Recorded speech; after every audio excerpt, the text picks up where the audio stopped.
Today I wanted to share the story with you of a man that we just recently helped. I will not disclose anything identifiable about his situation, but he is an individual with an incredibly good heart, high-performing professional attorney, doing incredibly great work in his late 30s, and has been just excelling and excelling and excelling in his career for a long time, but he has not been excelling in terms of his mental, emotional, spiritual health.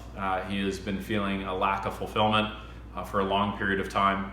And honestly, the interesting thing that came out of my conversation with him a few months ago before we started helping him really rehabilitate is he said, I always thought that my mental health was separate from my career, that I could always keep it separate. And that's unfortunately just not the case. What ends up happening is when you have a pattern of depression or anxiety creeping in for you, it creates a lot of serious challenges that you need to be aware of. The first being your work product is going to be impacted dramatically. When you are having a pattern of depression or anxiety, you're having a perpetual conversation in your head or in the background that is always distracting you from what it is that you're doing right then. Not only that, but it's not like, having a television show up while you're doing work. It's a television show that is dark, scary, and personal, where you are the first character, and that voice is consistently saying negative things, is trying to pull you down, is consistently introducing neuroticism into your life in a way that could completely make you lose a sense of confidence or self-esteem in your ability to produce. And as soon as that starts to happen, not only does the quality of your work diminish, but now your confidence that you could actually excel has been impacted.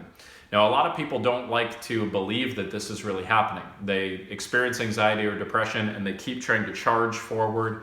And in fact, they try to throw themselves into their work more so as a way to try to cope or avoid their problems. And so they actually come to the wrong belief that their anxiety is perhaps even driving them forward, and that's just not how it happens.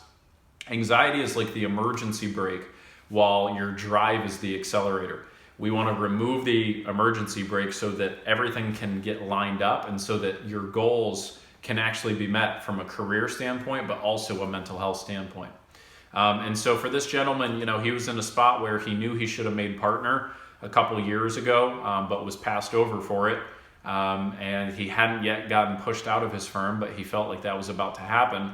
And he knew he had to make some new decisions. So we ended up taking him in, working with him. And whereas medication and self-medication and going through the various coping mechanisms counseling had provided for him didn't really help his situation, he's now doing incredibly well.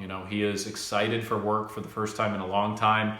He's actually feeling connected to his clients in the way that he always wanted to be. He's proud of the work that he's producing, and he's actually able to, be able to get home at a decent time and spend time fully emotionally available for his wife and children, right? And so it's an incredibly exciting experience to see that happen.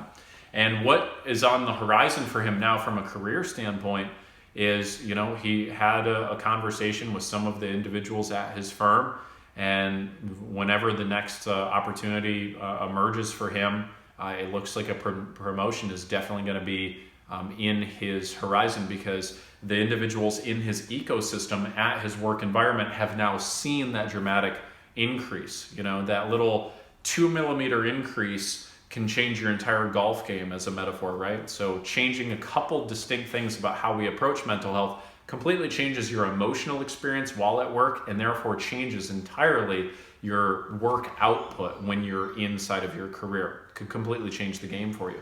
So I am curious to hear your thoughts. Go ahead and comment below. Does this story resonate with you? Can you relate to it in any way? What parallels do you see? And what's the major insight you'd take away from this?